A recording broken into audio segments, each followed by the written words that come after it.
예, 요즘 경제 상황 한마디로 만만치가 않습니다. 원달러 환율은 1,480원 넘어가면서 외환 위기 이후 최고 수준까지 치솟았고요. 여기다가 이제 고환율은 물가 상승으로 이어질 거란 우려 커지고 있죠. 환율, 물가, 증시, 부동산까지 경제 전반을 이분과 함께 짚어보도록 하겠습니다. 기획재정부 이형일 1차관 함께합니다. 차관님 어서 오십시오. 안녕하십니까. 기획재정부 1차관 이영일입니다. 예, 반갑습니다. 바쁘신 중에 이렇게 시간 내주셔서 네. 감사드리고요. 우선 업무 보고 기재부도 있었죠. 예, 지난주에 했습니다. 예, 요즘 연일 업무 보고가 화제인데 기재부 업무 보고는 어땠습니까? 저희 때는 저희가 첫 번째 케이스여가지고 저희가 이제 진행이 어떻게 될지 좀 모르는 상황에서 좀 예. 긴장감을 갖고 임했고요. 실제로 저희 부총께서 답변을 잘 하시면서 예, 저희들은 저희가 하고 싶었던 이야기를 많이 전달했던 것 같습니다. 스무스하게 지나갔어요. 그렇다고 평가를 하고 있습니다. 인상적이었던 게 내년을 잠재 성장률 반등의 원년으로 삼겠다. 네네. 업무 보고에서 그런 이야기 하셨습니다. 정말 좀 그렇게 됐으면 좋겠는데요. 예. 어떤 보관 가지고 계세요? 기본적으로 저희 잠재 성장률이 계속 이제 시간이 갈수록 내려가는 그런 모습을 갖고 있지 않습니까? 예. 그래서 결국은 기본적으로 성장률 안에 보면 인구가 있고 자본이 있고 또 생산성이 있는 상황인데 인구는 계속 저희가 이제 줄어드는 게 보이니까 예. 저희가 하려면 결국에는 잠재 성장률을 반등하려면 생산성이나 자본 투자에서 늘려야지 그게 이제 반등이 되는 거라고 생각합니다. 그래서 내년에는 저희가 어떤 전략적 산업 정책이라고 해가지고 우리 이제 AI 시대로 바뀌고 있으니까 예. 피지컬 AI 같은 거를 어떻게 할 것인가 그리고 또 음. 각종 국가의 첨단 전략과 관련된 소재나 부품 산업을 예. 예를 들면 차세대 뭐 전력 반도체나 이런 걸 육성을 해서 결국엔 세계 최고의 상품과 서비스를 만들어내자. 이렇게 하면 이제 산업이 좀 나아지면서 잠재성이 반등이 되지 않겠냐가 있고요. 또 하나는 뭐 규제 혁신 이런 게 있습니다. 그날 같이 발표된 게 이제 첨단 산업에 투자하기 위해서는 지방 투자랑 연계해서 지주사 규제를 좀 특례를 주겠다. 이런 예. 내용도 있었고요. 예. 그리고 경제 형벌 합리화 작업도 계속하고 있어서 기업들이 좀 형벌에 대한 두려움을 벗어나면서도 실질적으로 또 하지 말아야 될 정책을 확실하게 단속하는 그런 형태로 해서 어떤 건전한 기업 생태계를 구축하자. 그리고 생산적 금융 이런 걸 통해서 결국에는 어떤 자본 투자나 생산성 향상을 높이자. 이런 게 제 보관입니다. 그렇군요. 그렇군요. 오늘 제가 이제 세 가지 분야 정도를 좀 나눠 가지고 궁금증들을 질문 드려볼까 하는데요. 환율, 주식, 그리고 부동산. 예, 이것에 대해서 어떻게 전망하고 있는지 기재부는 또 어떤 대책들 세우고 있는지 좀 질문 드려보겠습니다. 먼저 환율. 1,480원까지 갔어요. 이게 계속 고공행진 중인데 뭐 심각하다는 건 이미 다 아는 사실이고 가장 큰 원인은 뭐라고 보십니까, 차관님? 기본적으로 장중에 잠깐 지나가는데 현재로서는 그거보다 좀 내려와 가지고 1,470원대 있는 상황이고요. 예. 저희가 9월 이후에 좀 흐름이 그런 양상이 좀 나타났었는데요. 저희가 보면 9월부터 한 11월 사이에서는 미국 달러가 강세가 되는 상황이었고요. 그리고 거주자의 해외 투자도 있었고 외국인이 국내 주식을 좀 순매도한 것도 있고 또 예. 일본의 다카이치 내각이 출범하면서 엔화가 약세로 바뀐 거 이런 걸로 인해서 이제 1,470원까지 빠르게 올라간 거로 보입니다. 그리고 12월 들어서는 미 달러가 약세 뭐 등에도 불구하고 아마 환율 상승 기대가 어떤 좀 심리가 생기면서 수급적으로 불균형이 되면서 현재 1,470원대 계속 등락을 하고 있는 상황으로 저희는 보고 있습니다. 시중에 돈이 너무 많이 풀린 거 아니냐, 유동성이 과한 거 아니야, 이런 지적들도 나오거든요. 그것은 어떻게 보세요? 뭐 환율에 영향을 미치는 건 다양한 거시 변수가 다 같이 주고 있다고 저는 봅니다. 뭐 예. 말씀하신 통화도 뭐 이론적으로 그건 완전히 배제할 수는 없는 상황이지만 다른 저희가 볼 때는 어떤 수급적인 요인 또는 미국 달러나 국제 정세, 엔화 예. 뭐 이런 게 다 같이 영향을 주고 있다고 보고 있습니다. 그 이제 통화량, 유동성은 결국 네. 통화량 얘긴데 네. 제가 갑자기 이제 생각나는 게 이창용 한국은행 총재가 사실 통화량 그렇게 늘지 않았다. 그런데 ETF를 워낙 많이 들다 보니까 즉 수익 증권을 많이 들다 보니까 그게 통화량에 잡히고 그래서 지금 통화량이 는 것처럼 좀 보인다. 일종의 착시 현상처럼 보인다는 취지로 말을 하면서 결국 ETF를 통화량 측정하는 그 지표에서 빼는 쪽으로 지금 검토하고 있는 것 같습니다. 어떻게 보세요? 어제 이제 그렇게 한국은행에서 말씀을 했고요. 예.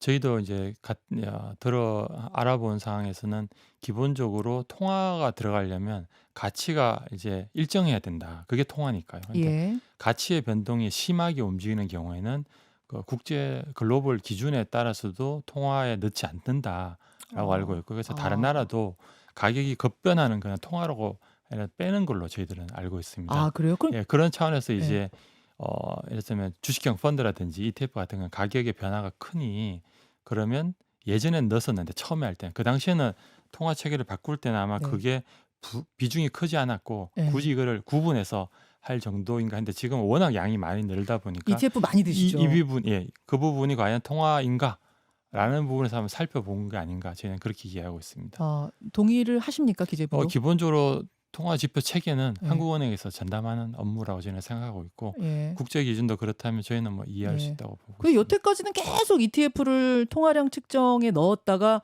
이번에 뺀다고 하니까 이거는 좀 입맛에 따라서 넣었다 뺐다 할 수 있는 거야? 이거 뭐 통계 조작하려고 하는 건 아니야? 이렇게 또 의심하시는 그렇게는 분들. 보지 않고, 그러니까 몇 년에 걸친 작업이라 저는 이해하고 있습니다. 예. 글로벌 방향도 그쪽이라고 보시죠. 그렇다고 들었습니다.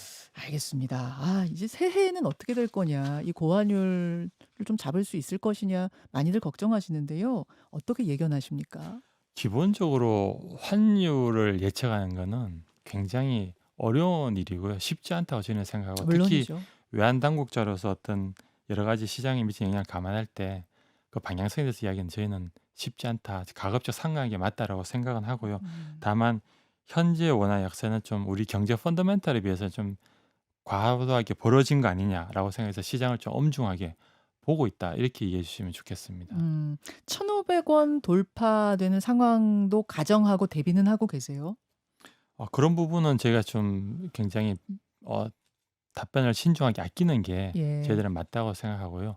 어떤 변동성을 최대한 줄이고 이런 쪽으로 많이 노력을 하려고 합니다. 다만 한 가지 제가 말씀드리고 싶은 건 이런 건 있습니다. 환율은 원래 예측이 굉장히 어렵다. 기본적으로 어렵습니다.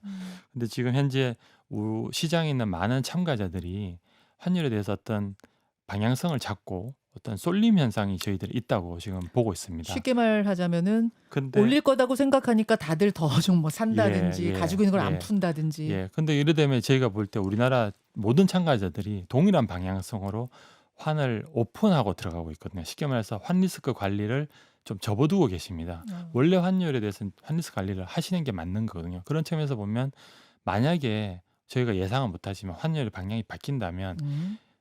우리나라 주체들이 전체적으로, 우리나라 전체적으로 환 변동 리스크에 노출돼 있는 상황이라고 보고 있습니다. 예를 들면 대부분의 분들이 세 가지 이유로 환율에 대한 방향성을 잡고 있는데, 내외 금리 차, 네. 그리고 성장 격차, 네. 자본 수익률 격차, 이걸 갖고 이제 평가를 하고 계시거든요. 네. 근데 물론 저희도 알 수는 없지만 이것도 음. 방향이 바뀔 수는 있는 거거든요. 예를 들면 미국의 통화 정책이 금리 인하가 내년에 계속적으로 진행이 되면 내외 금리 차도 좁혀질 수 있고요. 그렇죠. 그리고 성장 격차도 우리나라 성장률이 올해는 뭐 0.9, 1 뭐 이렇게 다들 이야기, 정부는 0.9에서 좀 더 노력하고 있는 상황이지만 내년 되면 지난번 업무 보고 때도 저희들이 제시했듯이 1.8 플러스 알파로 제시한 만큼 성장률이 많이 올라가게 되고, 네. 미국의 성장률이 2%대를 유지한 2% 초반이나 2% 수준이라면 격차도 좁혀지거든요. 예. 그리고 자본 수익률 같은 경우에도 보면 저희가 상법 개정 통해서 지배 구조도 강화하고 네. 배당소득 분리과세도 이번에 도입했지 않습니까? 네. 그러면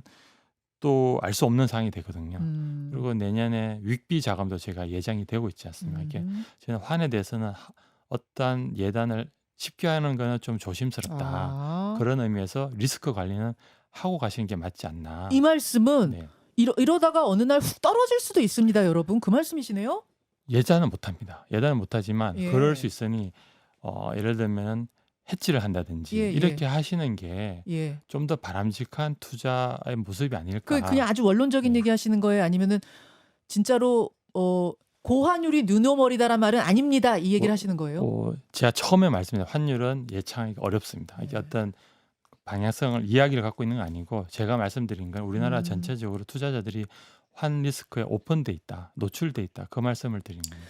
일본이 금리 인상할 가능성이 지금 굉장히 크죠, 내일 차관님? 이제 아마 금리 결정을 한다고 제가 예. 알고 있습니다. 인상 가능성을 상당히 시장에서 높게 보고 있던데 만약 인상이 되면 어떻게 되는 거예요, 우리는? 그 부분도 역시 예. 똑같은 논리입니다. 이게 시장에서 어떻게 보냐에 달렸는데 예.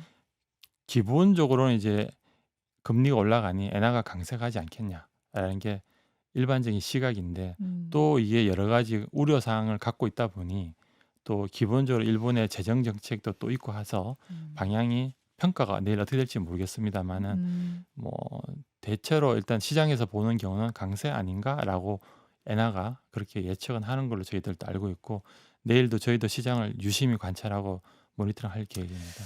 자, 근데 이런 상황에서 내년도 예산이 728조 원 역대 최대 액수로 편성이 됐습니다. 이게 지금 재정 728조 확장이 좀 이 고환율에 대한 대책 면에서 볼 때는 위험한 건 아니냐, 엇박자 아니냐 이런 좀 우려도 있더라고요. 어떻게 생각하세요? 기본적으로 저희 재정은 필요한 곳에 쓴다. 그래서 성장을 촉진하기 위해서 의미 있는 곳에 쓰겠다는 거거든요. 예. 그러려면 이제 다시 성장이 강화되면 우리 볼 때 성장 격차를 좁힐 수 있는 수단이 될 수 있는 것 같고요. 그럼 뭐 유동성 같은 경우는 사실은 저희가 기준금리라는 걸 저희가 통화 정책을 하고 있지 않습니까? 네. 그러면은 그거에 대해서 시중에 유동성이 풀리냐 안 풀리냐 결국 기준금리가 어떻게 움직이냐에 따라서 그 시장의 단기금리가 어떻게 움직이냐에 따라서 보는 거고요. 그 단기금리가 만약에 생각보다도 내려가면은 아마 한국은행에서는 그 제시한 기준금리에 맞추기 위해서 통화량을 수속하는 절차를 갖게 됩니다. 그래서 결국에는 모든 통화의 방어막은 한국은행에서 통화 정책을 통해서 조절이 된다. 이래 이해하시면 될 것 같습니다. 감당할 수 있는 수준이라고 보시는 거예요. 지금의 이제 뭐 저희는 환율에 필요하다고 부담되는 생각합니다. 수준은 아니라고 보시는 겁니까? 기본적으로 성장을 좀 더 촉진하기 위한 예. 적극적인 재정 정책으로 저희는 이해하고 있습니다. 알겠습니다. 부동산 이야기로 좀 넘어가 보죠. 11호 부동산 대책 시행된 지 이제 2달이 지났는데 우선 자체 평가는 어떤가요, 기재부? 기본적으로 저희가 이제 당시에 그 대책을 발표하기 전에 주간 그 가격 상승률이 0.5 정도로 제가 기억을 하고 있습니다. 굉장히 예. 빠르게 올랐던 상태고요. 현재는 그게 0.18 지난주에 나온 거는 서울 지역이 0.18 정도 돼가지고 급등세는 둔화된 걸로 저희는 보고 있습니다. 일단 과열은 좀 진정이 된 예. 것으로 네. 그런 부분에 효과가 있는 것으로. 근데 말씀하신 대로 급등세는 좀 둔화가 되고 시장의 과열을 진정시키는 데는 효과가 있었던 것으로 보입니다만 강남 3구라든지 한강변 쪽으로의 인기는 식지가 않고 있습니다. 신고가를 상당수 단지가 기록하고 있고요. 이게 무슨 말인고 하니 여러 채를 정리해서 현금 만들어가지고 똘똘한 한 채로 가겠다는 그 흐름은 여전히 지속이 되고 있다는 것입니다. 근데 뭐 시장에서 그런 심리를 가지는 걸 우리가 뭐라고 할 수는 없는 거고 문제는 뭐냐면 문제는 전월세 매물이 줄어요. 그러니까 이분들이 정리를 하면서 한 채로 가니까 이제 매물이 줄고 그런데 갭 투자는 더 이상 할 수 없도록 11호 대책이 막아놨기 때문에 전월세 매물은 늘지 않고 이래저래 전월세 매물이 줄다 보니까 서울 아파트 전세 매물이 1년 새 약 22에서 26% 줄었습니다. 서울 아파트 전세값은 45주 연속으로 상승하고 있습니다. 11월 상승률은 1년 3개월 만에 최고 수준입니다. 이 부분에 대해서 뭔가 좀 대책이 있어야 되지 않나요, 차관님?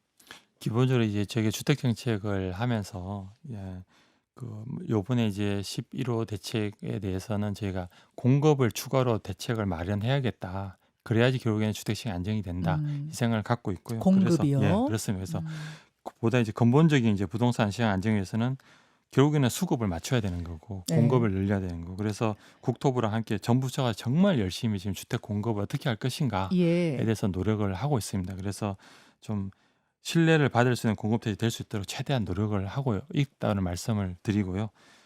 그래서 전세 시장도 저희가 같이 함께 보면서 아마 주거복지 추진 방향 이런 것도 저희가 만들려고 하고 있고 국민 주거 쪽에도 많이 챙기겠습니다.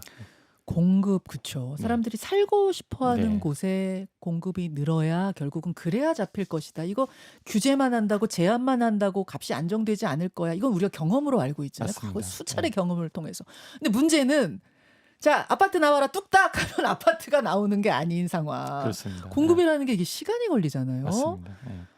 그래서 이 공급 체계라는 게 과연 이 대답이 될 수 있을 것인가? 공급의 방안을 좀 구체적으로 어떻게 보고 계세요? 뭐 저희가 그 지난번에 135만 원을 만들어내겠다라고 예. 했고요. 5년간 입주 물량 기준으로 착공 기준으로 했는데 그게 이제 신뢰를 받으려면 예. 구체적으로 계획이 따박따박 진행이 되는 것을 눈으로 보시면 말씀하신 것 앵커님 말씀한 대로 예. 뭐 3년 뒤나 몇 년 뒤에 음. 나간다고 보더라도 이게 지어지는 게 눈에 확실한 게 보이면 보이면 이제 지금 현재 굳이 이제 시장에 들어가서 집을 구할 필요가 있느냐라는 생각을 갖게 되실 거라고 저는 조금 생각합니다. 참으면 집이 왕창 나올 거야. 공급이 막 쏟아질까 이러면 참는데 아니 조금 지나도 값은 계속 오를 것 같아 하면 지금 무리해서라도 사야 돼가 되는 거니까요. 그렇죠. 그래서 결국에 제가 처음에 할 때 신뢰성 있는 주택 공급 대책을 예. 만들기 위해서 계속 노력을 하고 있다. 여기 말씀을 드리겠습니다. 따박따박 되긴 할까요, 차관님? 열심히 노력하겠습니다. 공급책은 항상 모든 정부가 발표하는데 나중에 보면은 이래저래 뭐 여러 가지 걸림돌이 발생하면서 그 공급 계획을 그대로 달성한 정부가 별로 없어요. 게다가 이제 지금 어떤 요구들이 있냐면 시장에서는 공공이 하는 거 말고 민간이 추진하고 있는 그 재정비 사업, 재건축, 재개발 이런 것들도 좀 활성화할 수 있게 풀어서 빨리빨리 진행 중인 것들 좀 빨리빨리 나오게 해달라. 이 부분 어떻게 보십니까? 사실은 이제 공급에 보면 민간도 중요한 역할을 저희는 하고 있다고 보고 있습니다. 예, 그래서 예. 이번에 대책 중에서 그때 만든 대책 중에서도 민간의 재건축, 재개발 같은 걸 좀 빨리 할 수 있는 절차적으로 규제를 완화하는 내용도 다 법 개정이 필요한 사항이 있어가지고 그거를 법안으로 지금 제안을 하고 있고요. 그래서 예. 국회에서 심의를 지금 받고 있는 걸로 알고 있습니다. 예를 들면 재건축 초과이익 환수제 같은 거. 그 부분보다도 이제 절차를 저희가 스피드업하는 게 결국에는 신뢰를 받으려면 뭐 말만 하고 언제 나오는 거냐 뭐 이런 게 그러니까요. 있지 않습니까? 예, 그런데 예. 보면 뭘 하려면 정비 사업을 하면 절차가 A가 끝나면 예. B를 하고 B가 끝나면 C가 하고 이렇게 돼 있는데 이거를 예. A, B를 같이 하면 예. 시간을 줄일 수 있지 않겠습니까? 그렇게 절차를 그런 단축하는 절차를 방법. 단축하는 것도 다 법규에 있거든요. 그런 것도 저희가 해보려고 하는 사항입니다. 알겠습니다. 알겠습니다. 이제 계속 그럼에도 불구하고 계속 오른다고 하면은 결국 세금 카드가 나오는 건가요? 예를 들면 보유세 카드 같은 거요? 세제는 저희가 그 당시 이제 같이 발표했듯이 한번 고민을 같이 해보자라고 해가지고 억능 부담의 원칙과 국민의 수용성, 시장에 미치는 영향을 종합적으로 봐서 현재 보고 있는 상황입니다. 아직은 저희가 말씀드릴 단계는 아니라고 보고 있습니다. 이렇게 해도 집값 안 잡히면 다음은 세금입니다. 세금 카드입니다. 이렇게 말할 단계는 아니다. 종합적으로 보고 있다 이렇게 말씀을 드리겠습니다. 매우 신중하게 답변을 주시는데요. 끝으로 주식 얘기로 좀 넘어가 보겠습니다. 환율이 오르면은 주식 시장에서 외국인들이 빠져나가요. 왜냐하면 이제 원화로 벌어봤자 이익이 적으니까 빠져나갑니다. 그럼 이제 주가 지수는 떨어지고, 그럼 환율은 더 오르고 이런 악순환이 벌어지는 거죠. 이재명 대통령은 대선 후보 시절부터 코스피 5천 시대 열겠다 이런 공약을 내세웠고 실제로 취임 후에 상당히 올랐습니다. 우리 코스피가 우리 주식 시장이 화랑이었어요. 근데 요즘 이제 고환율 뭐 여러 가지 겹치면서 좀 부진한 모습들, AI 버블론 뭐 나오고 이러면서 어떻게 내다보고 계세요, 차관님? 이제 원래 저희가 뭐 말씀하셨다시피 이제 가장 높은 전 세계에서 높은 주가 상승률을 기록하고 그런 걸 했고요. 그래서 저희가 볼 때는 일시적으로 시장이 조정될 수 있다고는 봅니다. 그럼 기본적으로 저희는 펀더멘탈을 이야기를 하는 거고 그러려면은 이제 우리나라 시장이 이제 시중의 자금 흐름이 좀 더 생산적으로 가게 되면 예. 주식시장에도 도움이 될 거다라고 생각을 하고 있고요. 그렇게 하려면 어떻게 되느냐? 결국에는 자본시장이 선진화돼야 된다라고 해서 지금 저희가 상법 개정 계속 해왔고 또 예. 하고 있는 상황이 있고요. 그거 말고도 MSCI 선진수 편입이란 노력 이미 6비는 이미 제가 편입이 되었었는데 올 내년 봄에 이제 들어갈 거고요.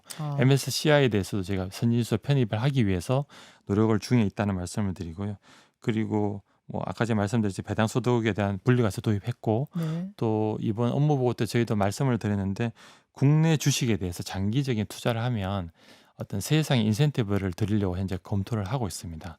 그런 내용도 저희들은 이제 내년 중에 역점을 두고 추진할 일이라고 생각을 하고 있고요.